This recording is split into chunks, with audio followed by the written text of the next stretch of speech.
Is Manish Saini and you are watching Sankalp academy. तो यहाँ पर है ये हमारा पॉलिटी का 7वां चैप्टर जहाँ पर हम डिस्कस करने वाले हैं। अब तक हमने मौलिक अधिकार, प्रस्तावना और सिटीजनशिप को यहाँ पर डिस्कस किया था। आज का जो हमारा टॉपिक है वो है यहाँ पर राज्य के नीति निर्देशक के बारे में हम बात करने वाले हैं, यानी राज्य के डीपीएसपी के बारे में हम यहाँ पर बात करेंगे। अगर आप इस चैनल पर नए हैं तो प्लीज़ आप सब्सक्राइब कर सकते हैं ताकि आपको ऐसी एजुकेशनल वीडियो यहाँ पर लगातार मिलती रहे। अगर आपको कुछ भी यहाँ पर पसंद आ रहा है तो आप प्लीज़ कमेंट बॉक्स में बता सकते हैं। तो यहाँ पर बात करने वाले हैं हम राज्य के नीति निर्देशकों के बारे में हम यहाँ पर बात करेंगे।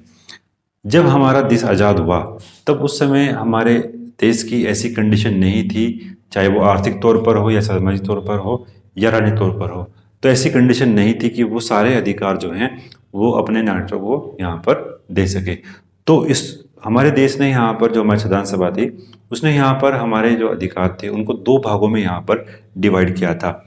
आपको याद होगा कि जो संविधान सभा के जो सलाहकार थे वो थे यहाँ पर BN राव। BN राव ने यहाँ पर एक सुझाव दिया था संविधान सभा को। उन्होंने यहाँ पर फंडामेंटल फर्स्ट और फंडामेंटल सेकंड नाम से 2 मौलिक अधिकारों को डिवाइड करने का सुझाव दिया था संविधान सभा को। तो यहाँ पर जो फर्स्ट टाइप से थे उनको आप सुप्रीम कोर्ट में जा सकते थे उनको परिवर्तनीय कराने के लिए, और जो दूसरे तरीके के यहाँ पर फंडामेंटल राइट थे उनको आप सुप्रीम कोर्ट या हाई कोर्ट में नहीं जा सकते थे परिवर्तन कराने के लिए। तो संविधान सभा ने इनके सुझाव को यहाँ पर स्वीकार किया और 2 भागों में यहाँ पर डिवाइड किया था अधिकारों को। तो पहले अगर हम देखते हैं तो वो दिखाई पड़ते हैं हमें फंडामेंटल फर्स्ट, यानी जिसको हमने अब तक भाग 3 में पढ़ा था। तो वो थे हमारे यहाँ पर मौलिक अधिकार जिनको परिवर्तनीय के लिए आप सुप्रीम कोर्ट जा सकते हैं। हमने यहाँ पर डिस्कस किया था आर्टिकल 32।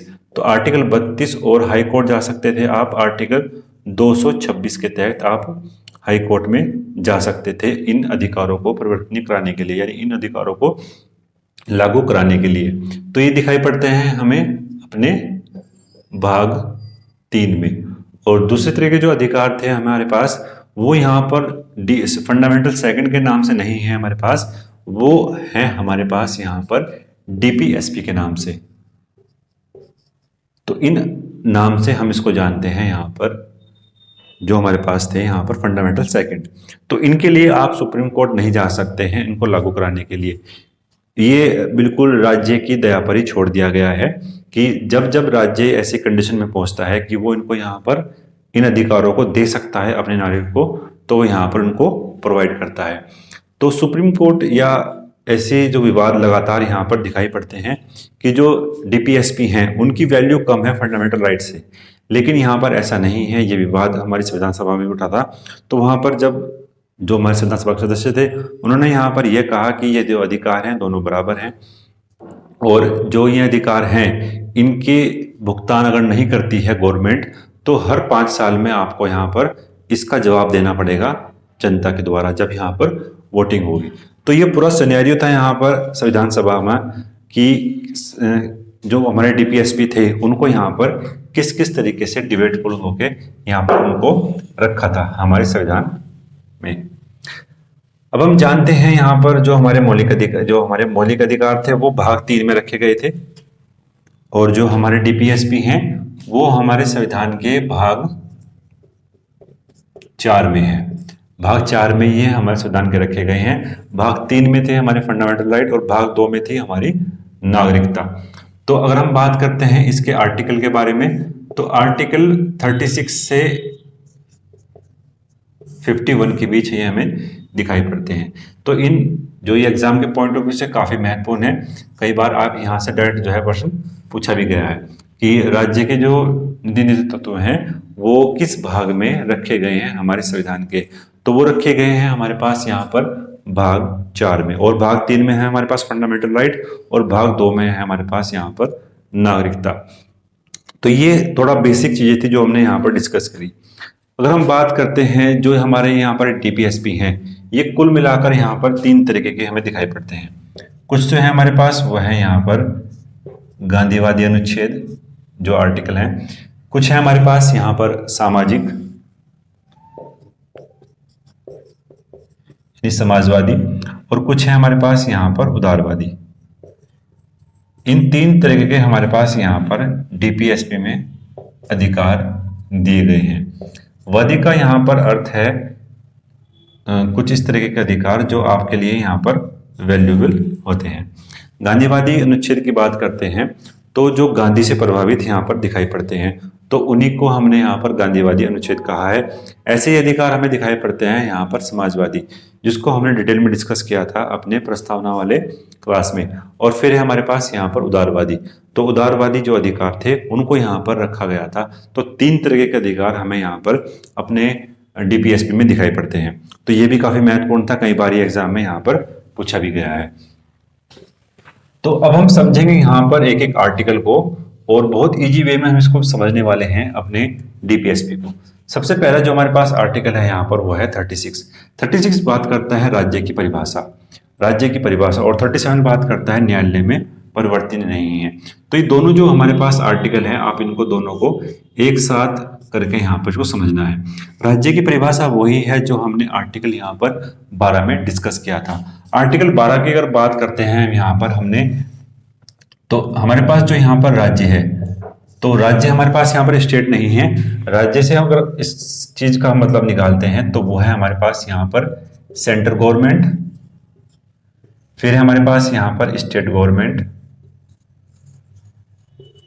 और फिर है हमारे पास यहाँ पर पंचायती शासन।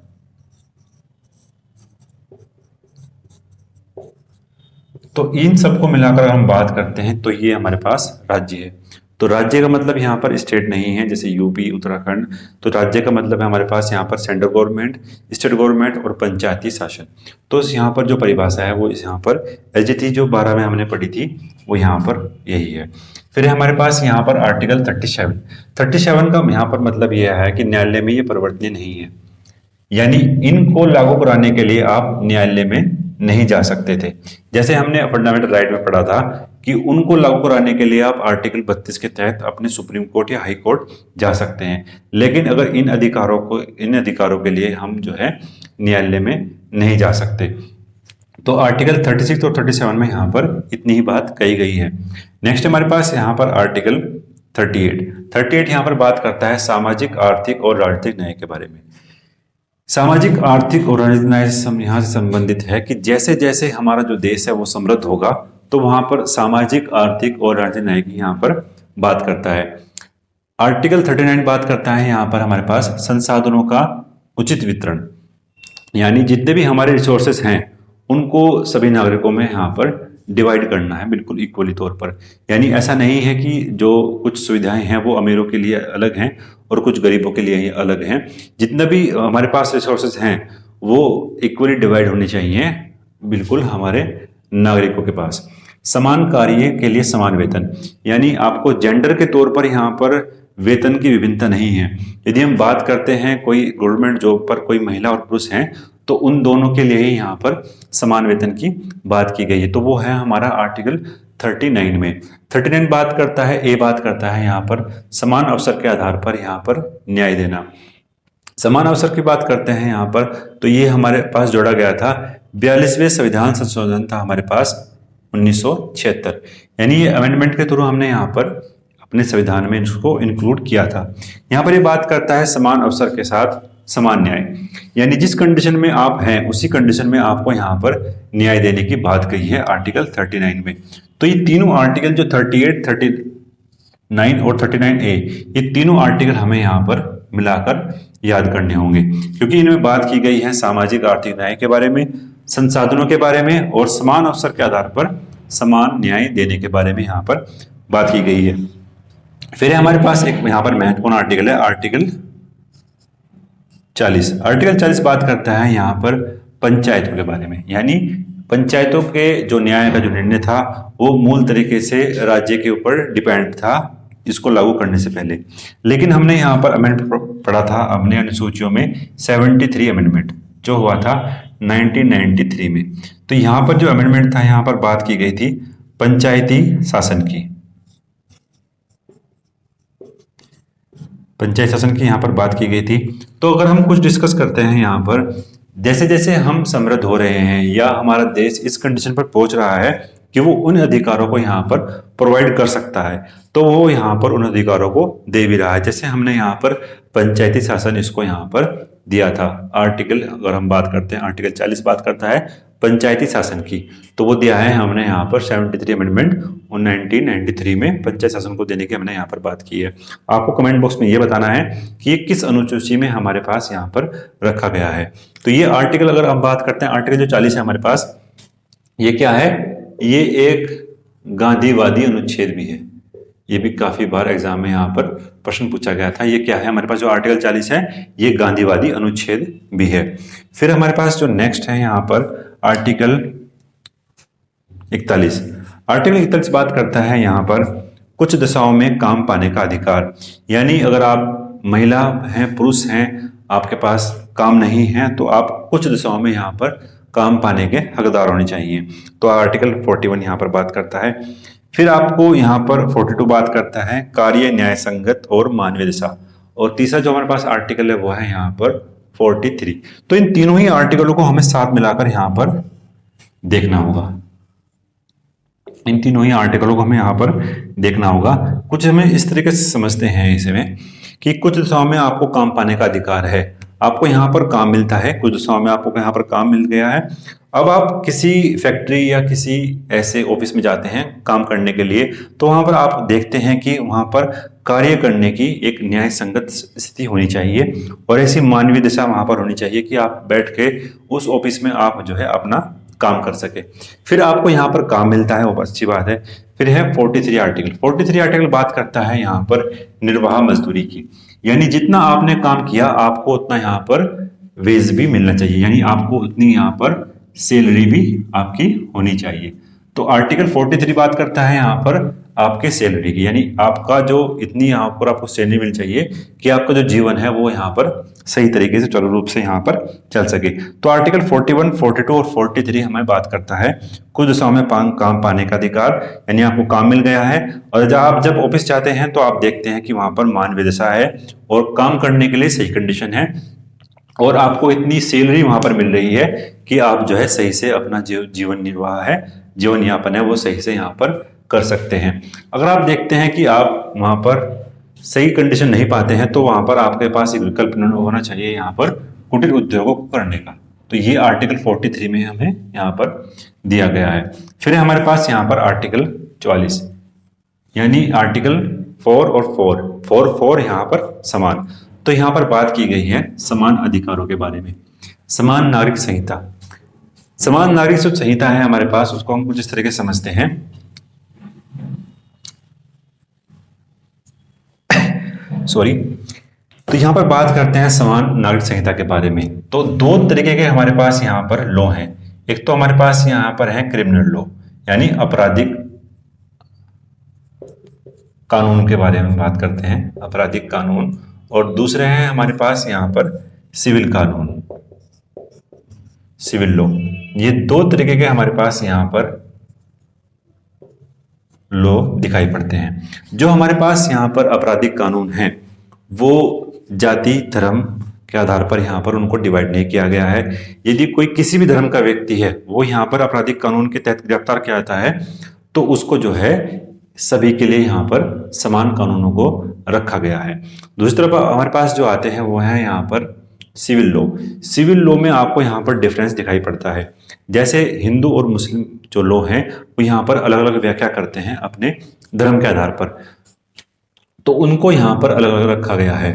भारत का केवल एक स्टेट है जहां पर समान जो नागरिक संहिता है वो यहाँ पर लागू है। तो भारत का कौन सा स्टेट है, वो है यहाँ पर गोवा। गोवा में ही यहाँ पर समान नागरिक संहिता को लागू किया गया है। अभी उत्तराखंड ने यहाँ पर एक यूनिवर्सल सिविल कोड भी लागू करने की बात की है। देखते हैं वो यहाँ पर कितने सफल हो पाते हैं अपने समान नागरिक संहिता को अवैध नागरिकों को देने के। फिर हमारे पास आर्टिकल यहाँ पर 45। आर्टिकल 45 यहाँ पर कहता है कि 6 वर्ष से कम आयु के बच्चों को यहाँ पर शिक्षा की बात करता है। अब हम बात करते हैं अपने फंडामेंटल राइट के बारे में।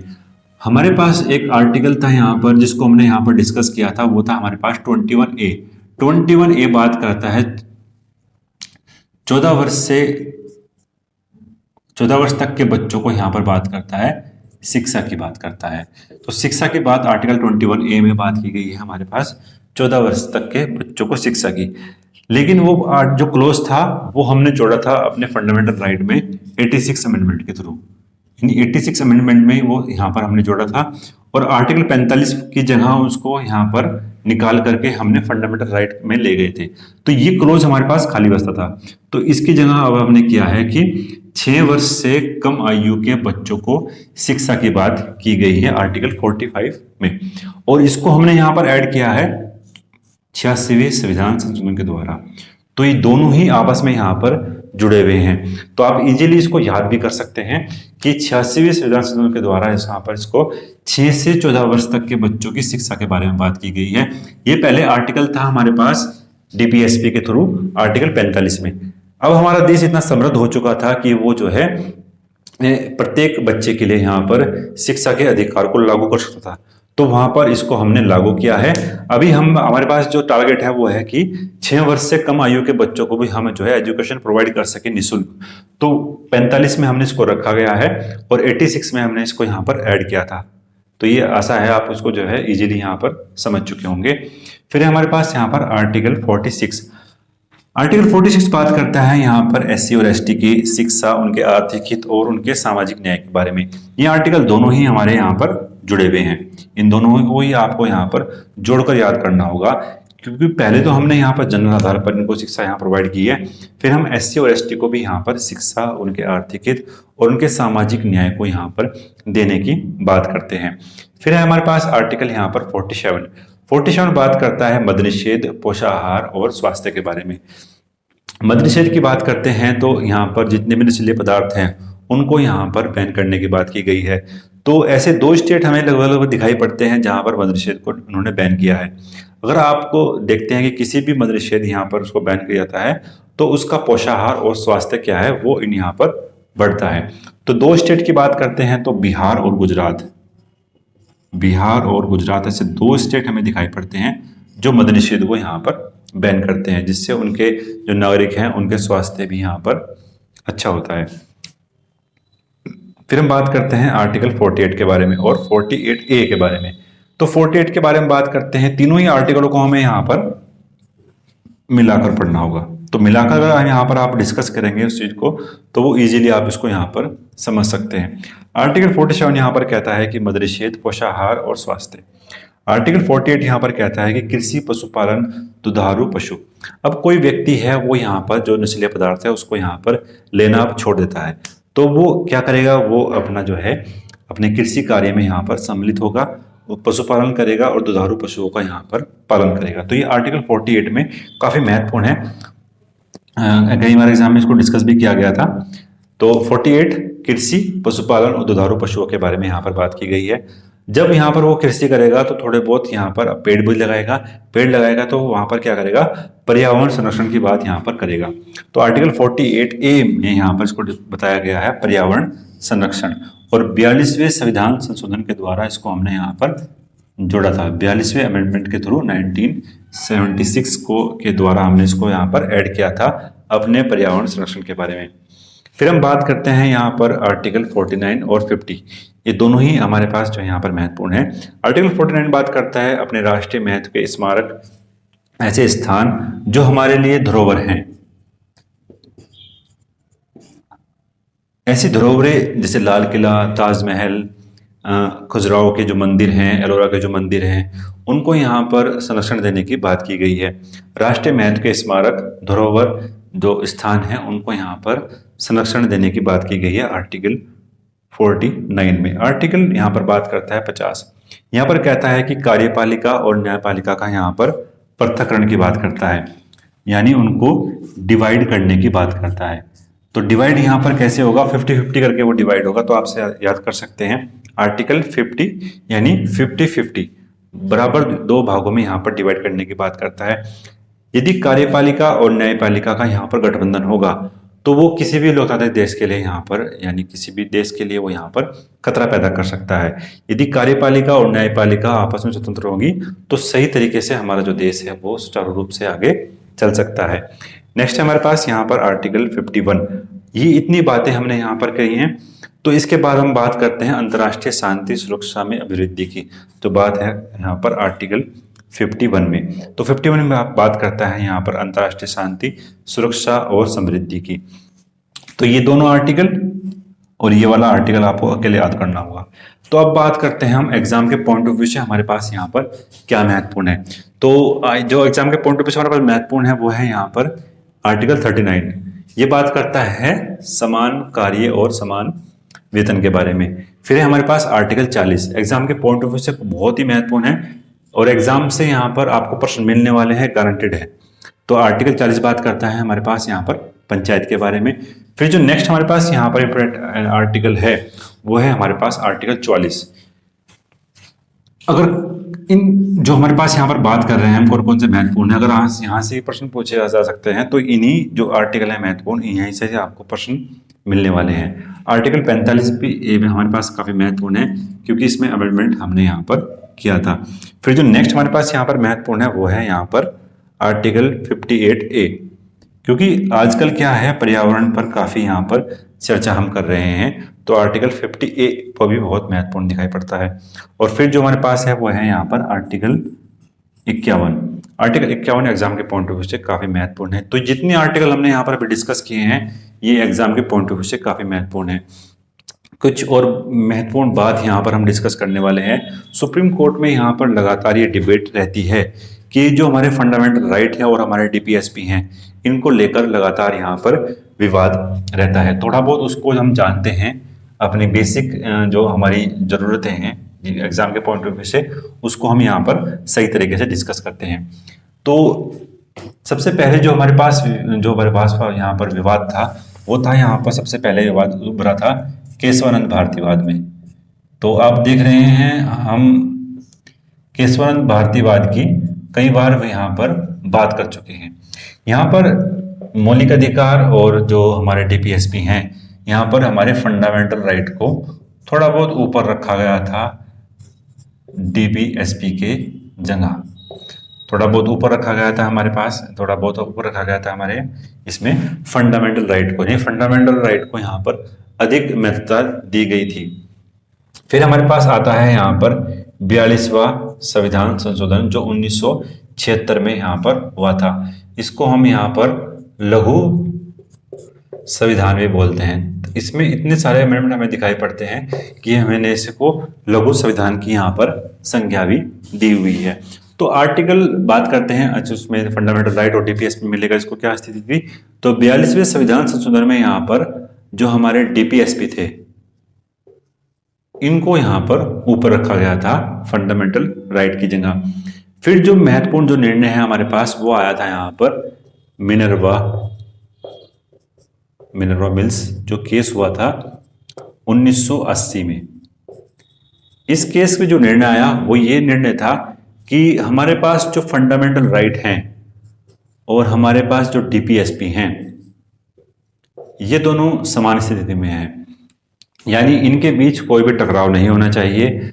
देश के एक लोकतांत्रिक देश के लिए और लोक कल्याणकारी राज्य के लिए दोनों ही महत्वपूर्ण है। जितने महत्वपूर्ण हमारे पास फंडामेंटल राइट है और उससे अधिक महत्वपूर्ण हमारे पास डीपीएसपी हैं। तो इनके दोनों के साथ जो है संतुलन बनाकर किसी भी गवर्नमेंट को काम करना चाहिए। तो ये महत्वपूर्ण था हमारे पास यहाँ पर जो हमने यहाँ पर डिस्कस किया इस पूरे विवाद को लेकर के। तीन ही महत्वपूर्ण है हमारे पास यहाँ पर। और मिनर्वा मिल्स केस के बाद यहाँ पर अभी कोई विवाद नहीं आया है। अब ये जो है यहाँ पर स्थिर है कि मिनर्वा मिल्स विवाद में दोनों के बीच संतुलन बनाकर हमें यहाँ पर कार्य करना है। तो ये महत्वपूर्ण था यहाँ पर डीपीएसपी के लिए। आशा करते हैं आपको वीडियो जो है हमारी पसंद आ रही होगी। अगर आपको पसंद आ रही तो प्लीज़ लाइक करें, शेयर करें दोस्तों के साथ, और संकल्प एकेडमी के जो एरिया है उसको आप बढ़ाने में सहायता कर सकते हैं अपने दोस्तों के साथ शेयर करके। मिलते हैं नेक्स्ट वीडियो में। धन्यवाद। जय हिंद।